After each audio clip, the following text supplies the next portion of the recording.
Hey, what's up guys? This time I'm going to show you how to use if statements in C++.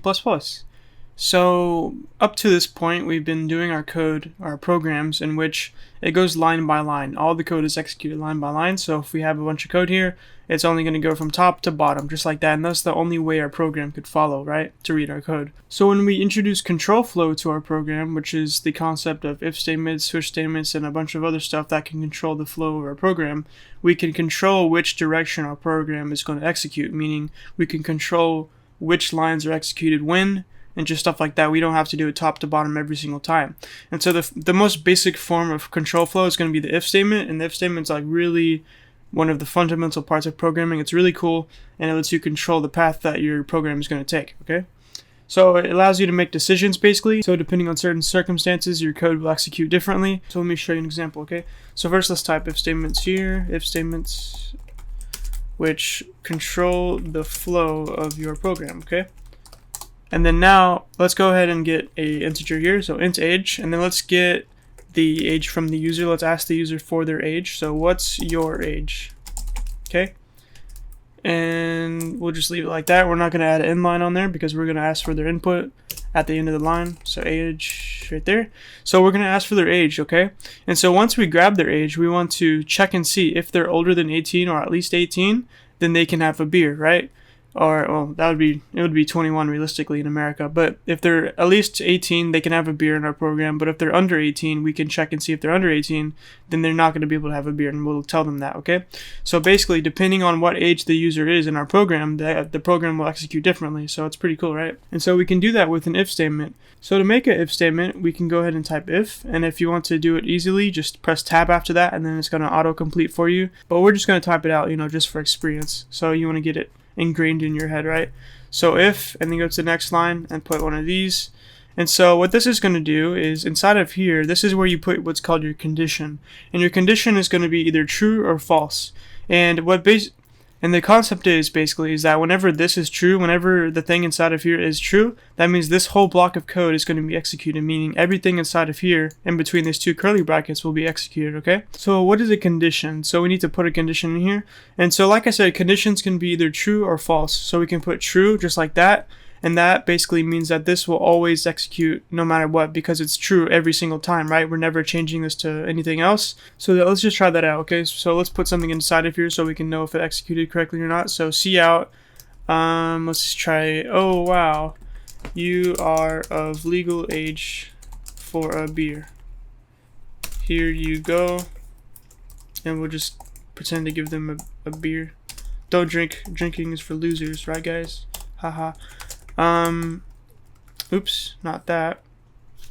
I can't even type. Okay. So then we'll do this, gives beer, okay? So let's try this out. Let's run this and see what we get. So now it's asking me for my age, of course. So I'm going to put 12. And now it says, oh wow, you have legal age for a beer. Here you go. It gives beer. And so it gave me a beer because, of course, the thing inside of this condition here is true. So no matter what, because it's true, it's going to execute, okay? So all this has to be is true for this to execute. And if it's false, this means that it won't execute, okay? So let's rerun this and see what happens.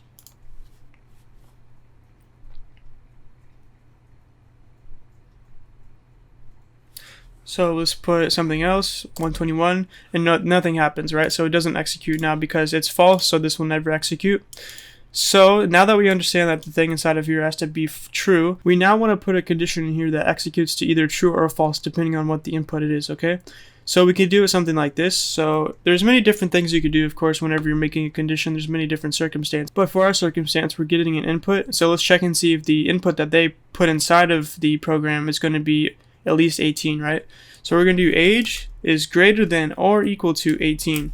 So that means if they are 18 or above, it's going to be true, right? So let's say they put the input of 17, right? So is 17 greater than or equal to 18? That's going to be false, right? Because it's not, right? So if they put 18, it's going to be true. This whole thing's going to be true.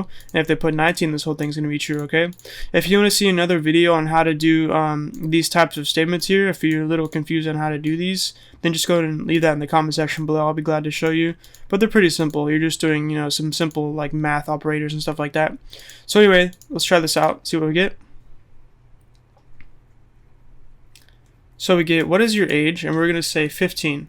And so nothing happens because if it's 15, that's less than 18, right?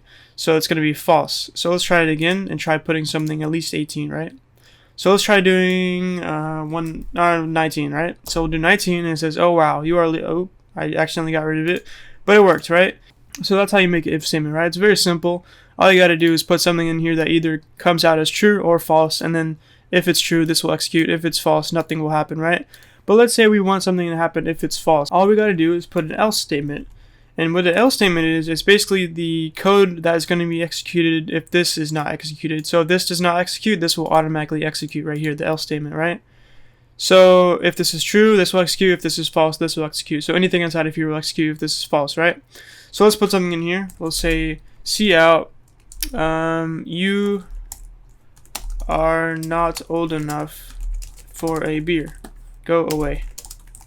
Okay? In line, just like that. Let's try that out. So now if they're less than 18, that means that it'll execute the else statement, but if they are at least 18, it'll still execute the top one, the if statement, right? So let's try that out. We'll say 13, and now it says you're not old enough for a beer, go away. But let's go ahead and retest the first one to see if that still works. So we'll do 18, and now it still says, oh wow, you have legal age for a beer, here you go, gives beer, right? So hopefully you find this as cool as I do, because if you think about it, we're creating like a branch in the road for our program, right? Depending on what the circumstances are for the program will execute differently. So it's like, it's pretty cool because the program will execute differently depending on certain circumstances. So the program is not the same every time. There's different situations that can occur in your program.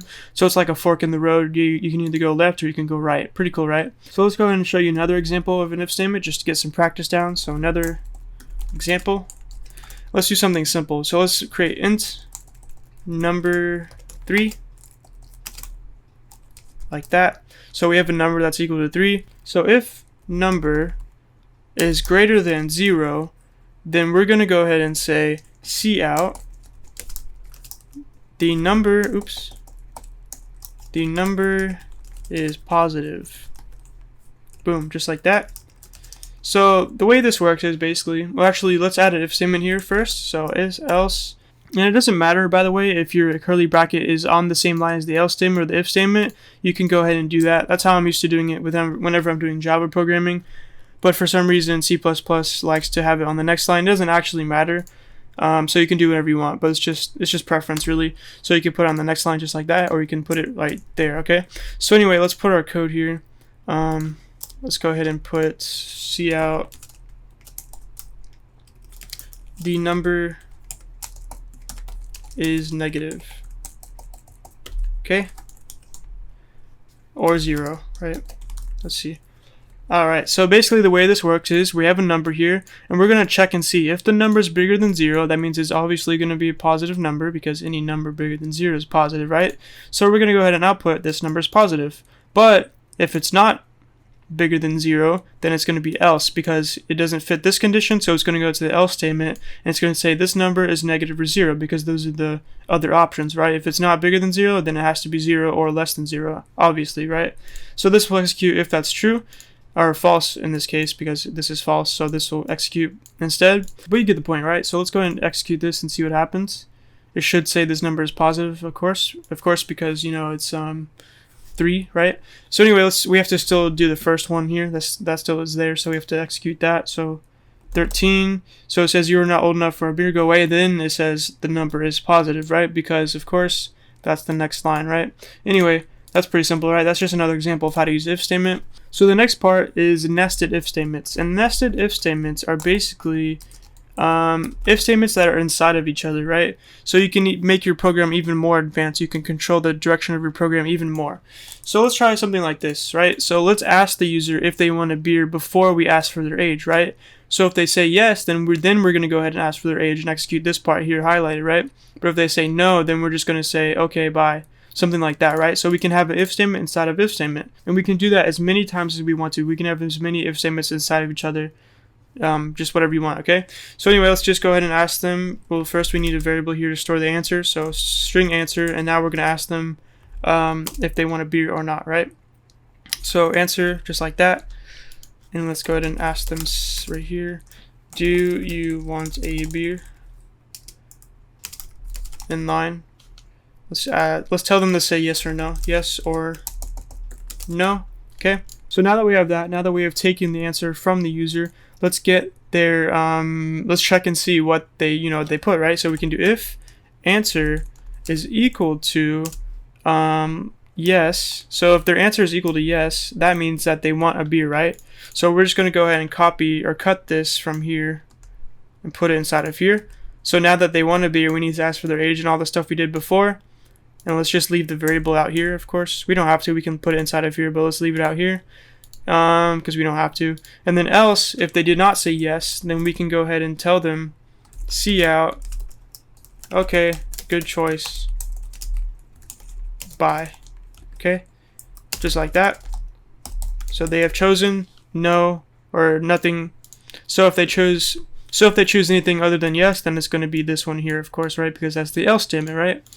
So just one thing I want to tell you before we run this is that whenever you're checking to see if something's equal to something else inside of an if statement, inside of a condition, you want to use double equals, okay? That's because the double equals is not the same as the single equals. The single equals is not going to work inside of a condition because the single equals is used for assignments, right? So if we want to do int age is equal to 15, that's assigning age to the number 12, right? But if we were to do double equals, that doesn't work because we're not assigning something in this situation. That's for conditions. So again, whenever you're using conditions, you always want to use double equals whenever you're checking to see if something's equal to something else. So if we were to check to see if two numbers are equal to each other, then we would simply use double equals. Never use single equals inside of a condition, okay? So don't ever forget that. So let's try running the program now to see if it works. So it says, do you want a beer, yes or no? So let's go ahead and do no first. And it says, okay, good choice, bye. So the else statement obviously works. So let's try doing the if statement, right? So we'll do you want a beer? And we'll say yes.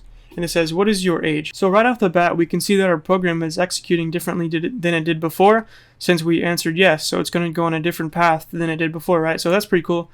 So now it says, what is your age? So we're going to go ahead and say 14.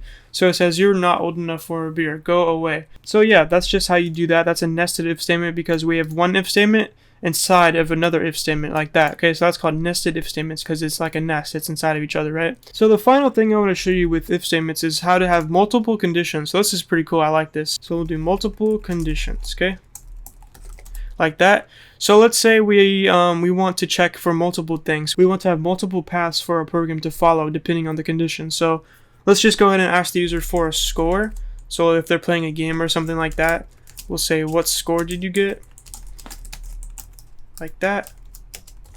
Well, let's get rid of this. We don't need that because we're going to have it ask them on the next line or on the next right here. So cin score. So we asked the user for the score, and now let's do multiple conditions. Watch this. So we can do if score is equal to 0. So if the score that they put inside of our input here is 0, then we're going to execute whatever's inside of here. So we'll do cout, wow, you suck. Since they scored 0, they're pretty bad at the game, so we're just going to tell them they suck because we're bullies. So that's one condition, right? So if you want to add another condition besides the else statement, we can just put something else. We can just go ahead and put else if. So we're adding another if statement basically before the else statement. So inside of this else if statement, we're going to do the same thing we did here. All we got to do is put inside of here a condition. So we're going to do if score is equal to or greater than or equal to 1000. That means that they beat the high score. So we're just going to go on the next line here, open this up, and we'll say cout, you beat the high score. Okay, in line. And then we're going to add another one if we want to. You don't have to, but you can add another one. So we'll do else if again. You can add as many as you want, as little as you want. Doesn't really matter. As many paths as you want. So 500. If their score is bigger than 500, then we're just going to go ahead and say almost there. Like that, right? Okay. And then if we want to, of course, we can have an else statement here. We don't have to, but if you want to, we can just say score higher. So this will pretty much execute if their score is less than 500 and bigger than 0 or negative, right? So any of those situations. So else like that. and we have error here. It says, oh, we need to finish this right here. So that's how that works, right? We have a bunch of different conditions now. We have 3 conditions and then one else statement if none of these are true. So let's try running this and see what we get. So what score did you get? We're going to go ahead and do 140, and it says score higher, because what it did, it went here and then it said score is equal to 0. That's false because the score is not 0, it's 140. So then it's going to go to the next condition, and it says, is the score bigger than or equal to 1000? That's not true, so it's going to go to the next one. And if the score is bigger than 500, it's going to execute, but it's not, so it's going to be false here. So it's going to go to finally to the else statement, because none of these were true, so it's going to go to the else statement, and then it's going to say score higher, right? So let's try doing something else. We'll say 1000 something. It says you beat the high score, because of course this was false, so it's going to go to the next one, and it says, is it bigger than or equal to 1000? And that's definitely bigger than or equal to 1000, so it tells me you beat the high score, right? So you can see pretty much how this works. It's pretty simple. But the concept of if statements is very powerful. It can control the flow of your program. It's really cool, right?